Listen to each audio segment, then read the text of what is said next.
ಒಬ್ಬಳು ವೇಶ್ಯೆ ಹಾಗೂ ಒಬ್ಬ ಸಾಧು ಒಂದೇ ದಿನ ಸತ್ತು ಹೋದರು. ಹೀಗೆ ಸತ್ತು ಹೋದ ಅವರನ್ನು ಯಮದೂತರು ಬಂದು ಕರೆದುಕೊಂಡು ಹೋಗಲಿಕ್ಕೆ ಮುಂದಾದರು. ಆ ವೇಶ್ಯೆಯನ್ನು ಸ್ವರ್ಗದ ಕಡೆ ಕರ್ಕೊಂಡು ಹೋದರು. ಆ ಸಾಧುವನ್ನು, ಆ ದೇವರ ಪೂಜೆ ಮಾಡ್ತಾ ಇದ್ದಂತಹ ಆಧ್ಯಾತ್ಮಿಕ ಜೀವನ ನಡೆಸ್ತಾ ಇದ್ದ ಆ ಸಾಧುವನ್ನು ನರಕದ ಕಡೆ ಕರ್ಕೊಂಡು ಹೋಗ್ತಾ ಇದ್ದರು. ಅವನಿಗದು ಅರಿವಿಗೆ ಬಂತು, ಅರೆ, ನನ್ನನ್ನು ನರಕದ ಕಡೆ ಯಾಕೆ ಕರ್ಕೊಂಡು ಹೋಗ್ತಿದ್ದಾರೆ? ಇಲ್ಲ, ಇಲ್ಲೇನೋ ತಪ್ಪಾಗಿದೆ.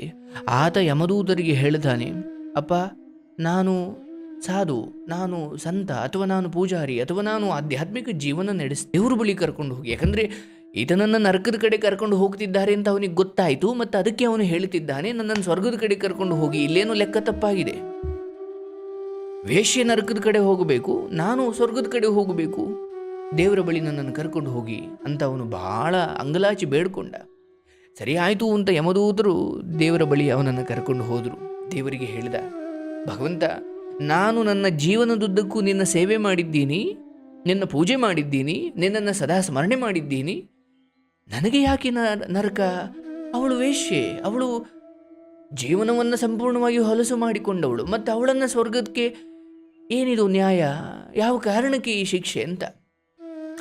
ಆಗ ದೇವರು ಹೇಳ್ತಾನೆ, ನೋಡಿ, ಇದರಲ್ಲಿ ಯಾವುದೇ ತಪ್ಪಿಲ್ಲ, ಸರಿಯೇ ಇದೆ. ಯಮದೂತರು ಏನು ಮಾಡುತ್ತಿದ್ದಾರೆ ಅದು ಸರಿ ಇದೆ. ಯಾಕಂದ್ರೆ ನೀನು ಅಂದ್ಕೊಂಡಿದ್ದೀಯ ವೇಶ್ಯೆ ಅವಳು ನರಕಕ್ಕೆ ಹೋಗ್ಲಿಕ್ಕೆ ಯೋಗ್ಯಳು, ನಾನು ಪೂಜಾರಿ, ನಾನು ಸಂತ, ನಾನು ಸಾಧು, ನಾನು ಸ್ವರ್ಗಕ್ಕೆ ಹೋಗ್ಲಿಕ್ಕೆ ಯೋಗ್ಯನು ಅಂತ. ಆದರೆ ಒಮ್ಮೆ ನಿನ್ನ ಆತ್ಮಾವಲೋಕನ ಮಾಡಿಕೋ. ಏನು ನಡೀತು ಅಂದರೆ, ನೀನು ಅಂದರೆ ಈ ವೇಶ್ಯೆ ಮತ್ತು ಪೂಜಾರಿಯ ಮನೆ ಎದುರು ಬದ್ರನೇ ಇತ್ತು.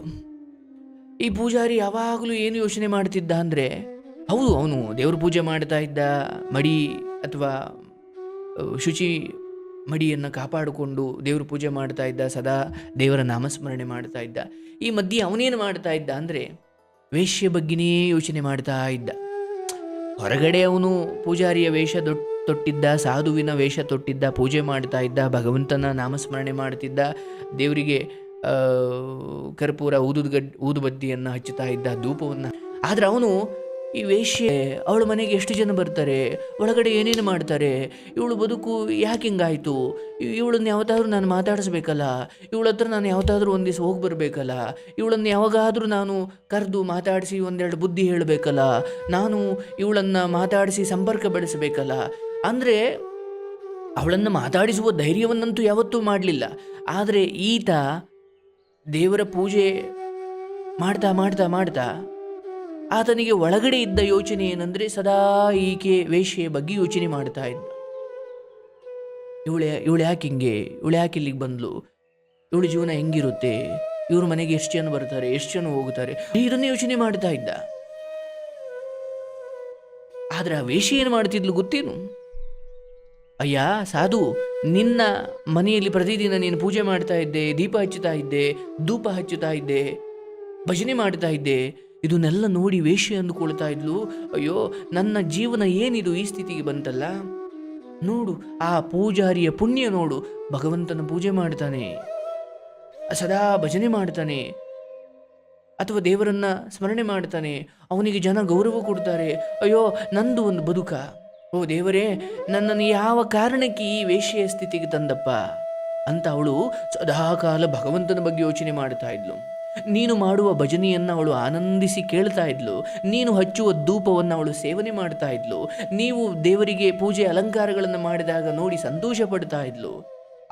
ಅವಳು ಹೊರಗಿನಿಂದ ವೇಶ್ಯೆ ಆಗಿದ್ಲು ಕೂಡ ಅವಳು ತನ್ನ ಮನೆಗೆ ಬಂದ ಗಂಡಸರಿಗೆ ಸಾರಾಯಿ ಕುಡಿಸ್ತಾ ಇದ್ಲು. ಅದರ ವಾಸನೆ ನಿನಗೂ ಬಡಿತಾ ಇತ್ತು, ನಿನಗೂ ಕೂಡ ಸಾರಾಯಿ ಕುಡಿಬೇಕು ಅಂತ ಅನ್ನಿಸ್ತಾ ಇತ್ತು. ಆದರೆ ಅಯ್ಯೋ, ಜನ ಏನಂತಾರೋ, ನನ್ನನ್ನು ಸ್ವಾಮೀಜಿ ಅಂತ ಕರೀತಾರೆ, ಅಥವಾ ಜನ ನನ್ನನ್ನು ಪೂಜಾರಿ, ಸಾಧು, ಸಂತ ಅಂತ ಕರೀತಾರೆ, ನನಗೂ ಒಳಗಡೆ ಆಸೆ ಇದೆ, ಆದರೆ ಜನರು ಎಲ್ಲಿ ನನ್ನನ್ನು ಅಪಾರ್ಥ ಮಾಡ್ಕೊಂಡ್ಬಿಡ್ತಾರೋ ಅಂತ ನೀನು ಒಳಗಿನ ಭಾವನೆಗಳನ್ನೆಲ್ಲ ಅದುಮಿಕೊಂಡು ಬದುಕದೆ ಅಥವಾ ತುಳಿದುಕೊಂಡು ಬದುಕದೆ. ಆದರೆ ವೇಶ್ಯೆ ಹೊರಗಿನಿಂದ ಕೆಟ್ಟಿದ್ಲು, ಆದರೆ ಒಳಗಿನಿಂದ ಅವಳು ಭಗವಂತನ ಬಗ್ಗೆ ಅಥವಾ ದೇವರ ಬಗ್ಗೆ ಯೋಚನೆ ಮಾಡ್ತಾ ಇದ್ಲು. ನೀನು ಹೊರಗಿನಿಂದ ಪೂಜಾರಿ, ಹೊರಗಿನಿಂದ ನೀನು ಸಾಧು ಸಂತ, ಹೊರಗಿನಿಂದ ನೀನು ದೈವಭಕ್ತ, ಅದರ ಒಳಗಡೆ ನಿನಗೆ ಆಲೋಚನೆಗಳು ಶುದ್ಧ ಇರಲಿಲ್ಲ, ವೇಶ್ಯೆಯ ಬಗ್ಗೆ ಯೋಚನೆ ಮಾಡ್ತಾ ಇದ್ದೆ, ಅಥವಾ ಬರೀ ಕೆಡುಕಿನ ಬುದ್ಧಿಯೇ ನಿನಗಿತ್ತು. ಹಾಗಾಗಿ ನೀನು ನರಕಕ್ಕೆ ಹೋಗ್ತಾ ಇದ್ದೀಯ. ಹೊರಗಡೆ ವೇಶ್ಯೆಯಾಗಿದ್ದು ಒಳಗಡೆ ಭಗವಂತನನ್ನು ಸ್ಮರಣೆ ಮಾಡಿದ ಆ ವೇಶ್ಯೆ ಸ್ವರ್ಗಕ್ಕೆ ಹೋಗ್ತಾ ಇದ್ದಾಳೆ. ಹೊರಗಿನ ವೇಷ ಮುಖ್ಯವಲ್ಲ, ಒಳಗಡೆ ನಿನ್ನ ಮನಸ್ಸು ಪರಿಶುದ್ಧವಾಗಿರಬೇಕು, ನಿನ್ನ ಆಲೋಚನೆಗಳು ಪರಿಶುದ್ಧವಾಗಿರಬೇಕು. ಭಗವಂತನನ್ನು ಧ್ಯಾನಿಸುವುದು, ಪೂಜಿಸುವುದು ಅಂದರೆ ಓ ಅಣಕಾಯಿ ತೀರ್ಥ ಅಥವಾ ಗಂಧೂರು ಪಾಪ ಆಡ್ದೂರು ಬಾಯಿಗೆ ನೀನು ಹೊರಗಿನಿಂದ ನೀನು ಪೂಜಾರಿಯೋ ಸಾಧುವೋ ಸಂತೋ ಇನ್ನೇನೋ ಏನೇ ಆಗಿರು, ನಿಜವಾಗಿಯೂ ಭಗವಂತ ನೋಡುವುದು ಒಳಗಿನಿಂದ ನೀನು ಹೇಗಿದ್ದೀಯ. ಅದಕ್ಕೆ ಮನಸ್ಸು ಪರಿಶುದ್ಧವಾಗಿರಬೇಕು.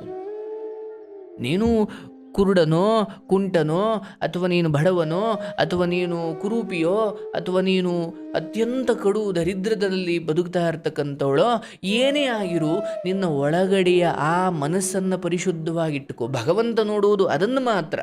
ನೀನು ಹೊರಗಡೆ ಎಷ್ಟೇ ಚಿನ್ನದ ಆಭರಣಗಳನ್ನ ಹಾಕೋ, ಅಷ್ಟೇ ಒಳ್ಳೆ ಬಟ್ಟೆ ಹಾಕೋ, ಎಷ್ಟೇ ಮೇಕಪ್ ಮಾಡ್ಕೋ, ಎಷ್ಟೇ ಏನೇ ಇರು, ಅವೆಲ್ಲ ಶಾಶ್ವತವಲ್ಲ. ಕೆಸರಿನಲ್ಲಿ ಅರಳಿದ ಕಮಲ ನೇರವಾಗಿ ಭಗವಂತನ ಪಾದ ಸೇರುತ್ತೆ. ಕೆಸರು ಅರಳಿದ್ದು ಕೆಸರಲ್ಲಿರಬಹುದು, ಆದರೆ ತಲುಪಿದ್ದು ಭಗವಂತನ ಮುಡಿಗೆ, ಭಗವಂತನ ಪಾದಕ್ಕೆ. ಹಾಗೆ ನಾವು ಏನೋ ನಮ್ಮ ಕರ್ಮಾನುಸಾರವಾಗಿ ಏನೇನೋ ಕೆಲಸ ಮಾಡ್ತಾ ಇದ್ದೀವಿ, ಕಳ್ಳರು ಸುಳ್ಳರು ಏನೇನೋ ಆಗಿದ್ದೀವಿ. ಆದರೆ ಮತ್ತೆ ನಾವು ಶುಚಿ ಆಗಲಿಕ್ಕೆ, ಮತ್ತೆ ನಾವು ಆ ಎಲ್ಲ ಆ ಅಜ್ಞಾನವನ್ನು ಮೀರಿ, ಅಸಂಬದ್ಧಗಳನ್ನು ಮೀರಿ ಧರ್ಮದ ಕಡೆ, ಜ್ಞಾನದ ಕಡೆ, ಸತ್ಯದ ಕಡೆ ಅಥವಾ ಆ ಶುಚಿತ್ವದ ಕಡೆ ಬರಲಿಕ್ಕೆ ನಮಗೆ ಅವಕಾಶ ಇದೆ. ಬದುಕು ಮುಗುದಿಲ್ಲ. ಹೊರಗಡೆ ನೀವು ಸಿರಿವಂತರು ಬಡವರು ಇನ್ನೇನೋ ಆಗಿರಿ, ಒಳಗಿನಿಂದ ನಮ್ಮನ್ನು ನಾವು ಪ್ರಶ್ನೆ ಮಾಡಿಕೊಳ್ಳೋಣ. ಯಾವುದೋ ಹೆಣ್ಮಗಳ ಬಗ್ಗೆ ಇಲ್ಲ ಸಲ್ಲದ ಮಾತಾಡ್ತಾ, ಸೊಂಟದಿಂದ ಕೆಳಗಡೆ ವಿಚಾರಗಳನ್ನು ಮಾತಾಡ್ತಾ, ಅಥವಾ ಇನ್ನೊಬ್ಬರ ಬಗ್ಗೆ ಕೆಡುಕು ಅಥವಾ ಇನ್ನೊಬ್ಬರು ಮನೆ ಹಂಗೆ ಹಾಳಾಗಲಿ ಹಿಂಗೆ ಹಾಳಾಗಲಿ ಅಂತ ಮನಸ್ಸಲ್ಲಿ ಇನ್ನೊಬ್ಬರ ಉದ್ಧಾರವನ್ನು ಕಂಡು ಅಸೂಹೆ ಪಡ್ತಾ ಹೋದರೆ, ನೀವು ದೇವ್ರ ಮನೆಯನ್ನು ಎಷ್ಟು ದೊಡ್ಡದಾಗಿ ಕಟ್ಟಿಸಿ ದೇವ್ರ ಮನೆಯಲ್ಲಿ ಗಂಟೆಗಟ್ಟಲೆ ಕೂತು ಪೂಜೆ ಮಾಡಿ, ಇದು ಯಾವುದಕ್ಕೂ ದೇವರು ಒಲಿಯುವುದಿಲ್ಲ. ದೇವರು ನಿಮ್ಮ ನಡತೆ, ನಿಮ್ಮ ಆಲೋಚನೆ, ನಿಮ್ಮ ಒಳಗಿನ ಪರಿಶುದ್ಧತೆಗೆ ಮಾತ್ರ ಮೆಚ್ಚುತ್ತಾನೆ ಹೊರತು ನಿಮ್ಮ ಭಕ್ತಿ. ಹಾಗಾಗಿ ಹೊರಗಿನ ವೇಷ ಮುಖ್ಯವಲ್ಲ, ಒಳಗಿನ ಭಾವ, ಒಳಗಿನ ಪರಿಶುದ್ಧತೆಗಳು ಮುಖ್ಯ ಅಂತ ಯಾವಾಗಲೂ ಅಷ್ಟೇ ಮನಸ್ಸನ್ನು ಶುದ್ಧವಾಗಿಟ್ಟುಕೊಳ್ಳಿ. ಯಾರು ಗೆಲ್ಲಿ, ಯಾರು ಉದ್ಧಾರವಾಗಲಿ, ಯಾರು ಎಷ್ಟೇ ಎತ್ತರಕ್ಕೆ ಹೋಗಲಿ, ನಿಮಗೆ ಭಗವಂತ ಏನು ಕೊಟ್ಟಿದ್ದಾನೋ ಅಷ್ಟು ಖುಷಿ ಪಡಿ. ಎರಡು ಕಾರಣ: ಒಂದು, ನಿಮ್ಮಷ್ಟು ಇಲ್ಲದವರು ತುಂಬ ಜನ ಇದ್ದಾರೆ. ಆ್ಯಂಡ್ ಎರಡನೇದು, ನೀವು ಎತ್ತರಕ್ಕೆ ಹೋಗಿ ಸಿರಿವಂತರಾಗಿ ಇನ್ನೇನೇ ಪಡ್ಕೊಳ್ಳಿ, ಎಲ್ಲವನ್ನು ಬಿಟ್ಟು ಒಂದು ದಿವಸ ಹೊರಡಲೇಬೇಕು. ಹಾಗಾಗಿ ಎಷ್ಟು ದಿನ ಬದುಕಿದ್ವಿ, ಎಷ್ಟು ವೈಭೋಗದಿಂದ ಬದುಕಿದ್ವಿ ಅನ್ನೋದಕ್ಕಿಂತ ಬದುಕಿದ್ದ 4 ದಿನದಲ್ಲಿ ನಾನು ಸಂತೃಪ್ತಿಯಿಂದ ಬದುಕಿದ್ನಪ್ಪ. ಅಯ್ಯೋ ಅವನಿಗದಿದೆ ನನಗಿಲ್ಲ, ಅಯ್ಯೋ ಅವಳಿಗದಿದೆ ನನಗಿಲ್ಲ, ಅಯ್ಯೋ ಅವ್ರಿಗೆ ಕಾರಿದೆ ನಮಗಿಲ್ಲ, ಅಯ್ಯೋ ಅವ್ರಿಗೆ ಅಷ್ಟು ದೊಡ್ಡ ಮನೆ ಇದೆ ನಮಗಿಲ್ಲ. ಎಲ್ಲರೂ ಅವರವರ ಭಾಗ್ಯಕ್ಕೆ ಏನು ಬೇಕೋ ಅದನ್ನು ಪಡ್ಕೊಂಡಿದ್ದಾರೆ. ನನ್ನ ಮನಸ್ಸನ್ನು ಪರಿಶುದ್ಧವಾಗಿಟ್ಟುಕೊಳ್ಳಬೇಕು. ಆಯ್ತಲ್ಲ. ಹೊರಗಡೆ ನೀವು ಯಾವುದೋ ಸನ್ಯಾಸಿ ಥರ ವೇಷ ತೊಟ್ಟಿರುವವನು ಅಥವಾ ಸದಾ ಆಧ್ಯಾತ್ಮಿಕನಂತೆ ಒಂದು ನಾಮ ಬಳಕೊಂಡು 3 ನಾಮ ಬಳಕೊಂಡು, ಅಥವಾ ನೋಡಿ, ನಾನು ಹೇಳೋದು ಅಂತಿಮವಾಗಿ ಅವರ ಜ್ಞಾನದಿಂದ ಅವರನ್ನು ಅಳೀರಿ, ಅವರ ವೇಷದಿಂದ ಅಲ್ಲ. ಇವನ್ ನಾನೇ ಆಗಿರ್ಬೋದು, ಇನ್ಯಾರೇ ಆಗಿರ್ಬೋದು. ಮಾಡ್ರನ್ ಡ್ರೆಸ್ ಹಾಕೊಂಡು ತುಂಬ ಫ್ಯಾಷನ್ ಆಗಿ ತುಂಬ ಸ್ಟೈಲಿಶ್ ಆಗಿರೋ ಒಬ್ಬ ಹುಡುಗ ಏನೋ ಅದ್ಭುತವಾದದ್ದನ್ನು ಹೇಳ್ತಿದ್ದಾನೆ. ಅವನು ಒಳ್ಳೆ ಚಪ್ರಿ ಥರ, ಅವನೇ ಅವನ ಮಾತೇನು ಕೇಳೋದು ಬೇಡಿ. ಅವನ ವೇಷ ಹಂಗಿರ್ಬೋದು, ಅವನ ಒಳಗಿನ ವಿಚಾರಗಳಿದ್ದಾವಲ್ಲ ಅದಕ್ಕೆ ಮಹತ್ವ ಕೊಡೋಣ. ನಮ್ಮಲ್ಲಿ ಏನಾಗ್ಬಿಡುತ್ತೆ, ಎಷ್ಟೋ ಸಾರಿ ವೇಷಕ್ಕಿರೋ ಮಹತ್ವ ಜ್ಞಾನಕ್ಕಿರೋದಿಲ್ಲ, ಭಾವನೆಗಿರುವುದಿಲ್ಲ, ವಿಚಾರಗಳಿಗಿರುವುದಿಲ್ಲ, ಚಿಂತನೆಗಳಿಗಿರುವುದಿಲ್ಲ. ಆ ಕಾರಣಕ್ಕೆ ವೇಷವನ್ನು ತೊಟ್ಟು ಮೋಸ ಹೋಗುತ್ತಾರೆ, ಅಥವಾ ವೇಷವನ್ನು ತೊಟ್ಟು ಮೋಸ ಮಾಡ್ತಾರೆ. ವೇಷಕ್ಕೆ ಮರಳಾಗಬೇಡಿ ಅಲ್ಲವೇ? ಅವನು ಧರಿಸಿರುವ ಬಟ್ಟೆಯಿಂದ ಅವನು ಗುರುತಿಸಲ್ಪಡುವುದಿಲ್ಲ. ಅವನ ಒಳಗಿನ ಚಿಂತನೆಗಳು, ಅವನ ಒಳಗಿನ ವಿಶಾಲವಾದ ದೃಷ್ಟಿಕೋನ, ವಿಶ್ವಮಾನವ ದೃಷ್ಟಿಕೋನ, ಕಾರುಣ್ಯದ ಅಥವಾ ಜ್ಞಾನದ ಆಳ ಅಥವಾ ಅದರ ಕಾರಣದಿಂದ ಅವನು ಗುರುತಿಸಲ್ಪಡಬೇಕು.